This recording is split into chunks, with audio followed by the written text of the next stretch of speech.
A continuación doy paso a la investigadora Raquel Ezquerro Jiménez, de la Universidad de León, quien nos va a impartir una ponencia sobre recepción de la fiscalidad visigoda en la España decimonónica.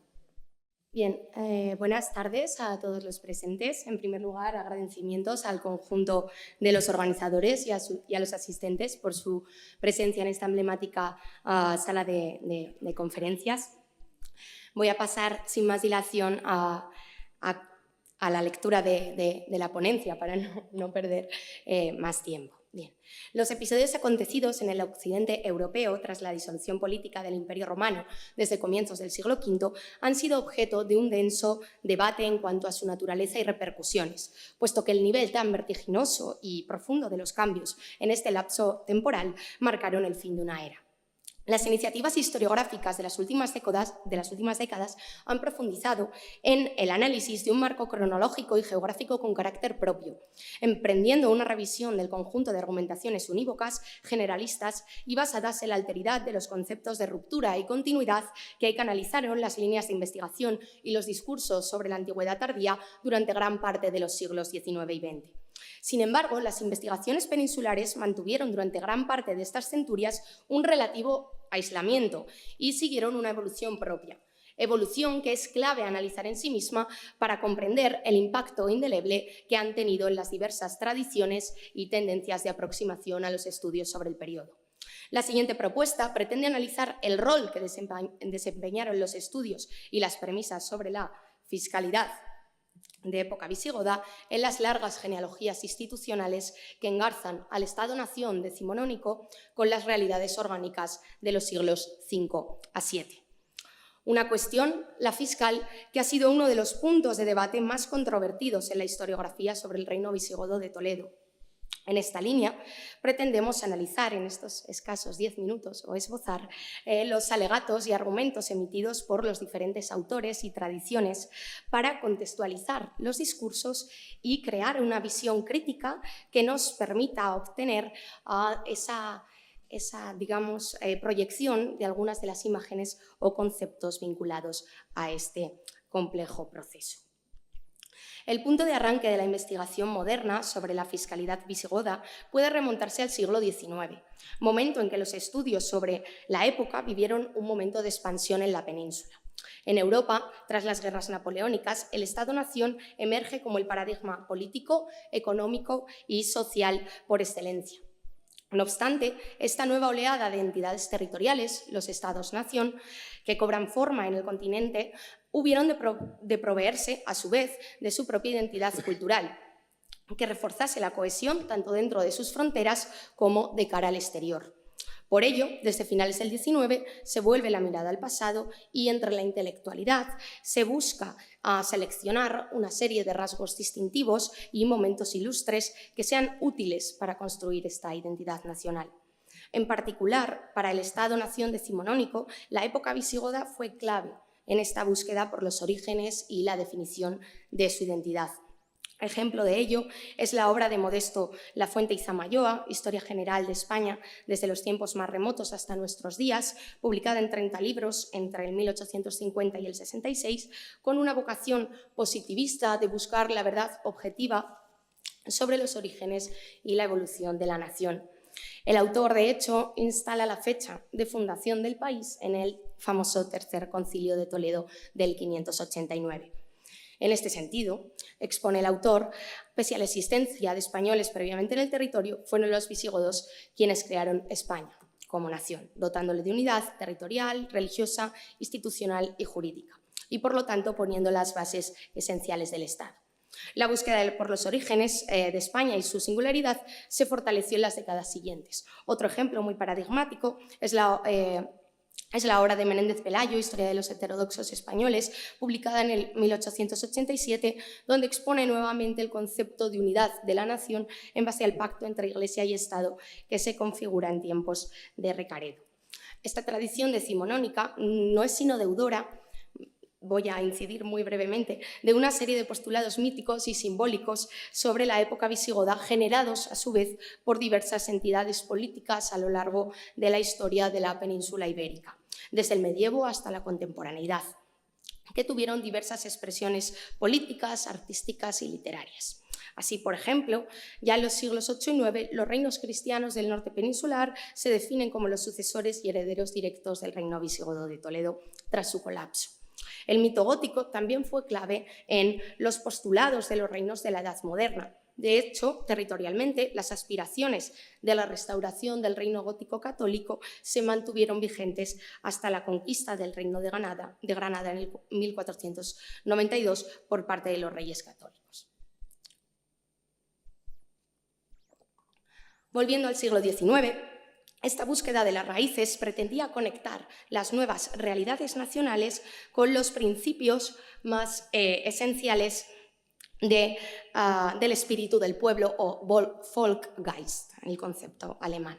Estas tendencias, fuertemente extendidas durante el romanticismo, trataban de articular una serie de características de origen vernáculo propias, es decir, eslavas, celtas o eslavas, por ejemplo, que se oponían a los conceptos y formas de vida romanas. Así enfatizaban la horizontalidad de la vida aldeana o reafirmaban el campo en oposición a la ciudad. Estas posiciones o visiones también permearon en los estudios específicamente visigóticos, es decir, no solo esta búsqueda por los orígenes, sino también estas corrientes, digamos, que hablan del espíritu propio de los pueblos, diferente al romano y buscando sus raíces, digamos, en otros derroteros. Desde finales del XIX, la hipótesis que con mayor fuerza se impuso fue la de la existencia desde época visigoda de unas prácticas populares de carácter germano que habían impregnado el conjunto de las estructuras sociales, económicas, políticas y jurídicas, y que incluso el pueblo español conservaba este espíritu tozudo que los germanos habían traído a la península. Por lo tanto, identidad del pueblo y bases del Estado español, dos retóricas que remontan, o que los historiadores del XIX remontan al reino visigodo en la península. Bien, en el marco de estas obras, que quería contextualizar, los estudios sobre fiscalidad y los circuitos de recolección y redistribución del excedente se tratan de incluir en estas largas genealogías institucionales que conectan con el Estado-nación decimonónico con estas realidades orgánicas de los siglos V a VII. Es dentro de estas tendencias donde se encuentran los primeros análisis del aparato financiero visigodo, puesto que todo Estado requiere de fuentes de ingreso para sostener sus instituciones y prerrogativas. Imbuido por este espíritu, por retrotraerse al origen de las instituciones, Pérez Pujol, que muestro en pantalla, remonta el origen del sistema tributario español al periodo visigodo, a su vez conectándolo con la época de los césares. Un sistema tributario de origen clásico que, según el autor, se mantuvo en lo esencial incólume tras la conquista goda.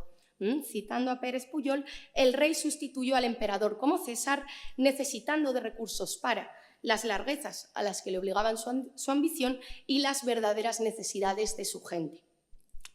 El autor analiza las estructuras de la primigenia hacienda pública, atendiendo a sus ingresos, gastos y tipos de impuestos, así como la evolución de estos parámetros a lo largo del tiempo. Asimismo, divide la sociedad hispanogoda en una serie de clases u órdenes en base a criterios impositivos, es decir, en base al sistema fiscal. Los godos, que serían inmunes en sus personas y propiedades; el clero, que sería solo inmune de los impuestos de los munera o servicios públicos, es decir, no del impuesto territorial, sino del tipo de impuestos que servían o que, digamos, eran de índole indirecta, que gravaban a la persona, no a la propiedad; y el pueblo hispano-romano, que sería tributario en cosas y personas. Es importante porque esta división la hace en base al concepto que anteriormente hemos mencionado. Por un lado, mientras que los hispano-romanos tuvieron que pagar tributos durante todo el periodo visigodo, el autor mantiene que estos godos eran inmunes precisamente porque su espíritu independiente les impedía someterse a los impuestos, como el carácter, digamos, más romano de los habitantes de la península les hacía que inevitablemente tuvieran que pagarlos. Por otro lado, ya hemos comentado, defiende la exención fiscal de los clérigos, aunque solo en los munera, siguiendo también la tradición instalada desde tiempos de Constantino. Y en la última escala de esta jerarquía estarían los hispanorromanos, que continuaron tributando en base a sus tierras y personas. El privilegio de la nobleza goda y del clero no hizo sino agravar la condición de este tercer orden, empobreciéndose y pauperizando su situación a medida que se apoyaban sobre él todas las cargas impositivas.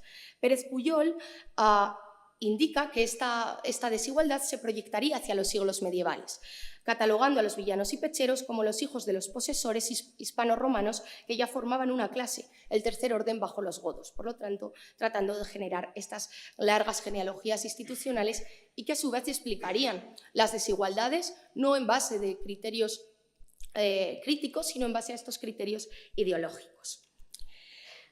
Bien, concluyendo brevemente, como hemos visto, la tradición de los estudios sobre la fiscalidad y de las redes de redistribución de los recursos se han enmarcado en corrientes profundamente ideologizadas durante el siglo XIX, sirviendo para legitimar diversos modelos de comprensión del mundo muy concretos y diversas argumentaciones que, aunque no están en las fuentes, sí que las encontramos, por ejemplo, en algunos de los estudios por seguir estas largas tradiciones.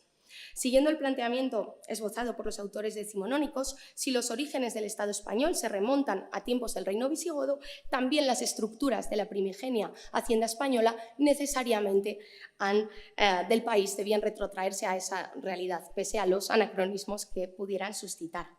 Sin finanzas es complicado dar forma material al Estado. Un Estado requiere de partidas de ingresos con los que mantener y sostener su materialidad simbólica, edificios, corte, indumentaria y símbolos regios, sus instituciones, su defensa o su proyección interior y exterior. De ahí que esta tendencia esté muy en boga en nuestros días en el ámbito de la antigüedad tardía. Sin embargo, es necesaria realizar esta lectura historiográfica, puesto que muchas de las imágenes y conceptos vinculadas a este complejo proceso en ocasiones están mediatizadas por las propias tendencias que parten de, digamos, esta tradición que he tratado de resumir brevemente. Muchas gracias.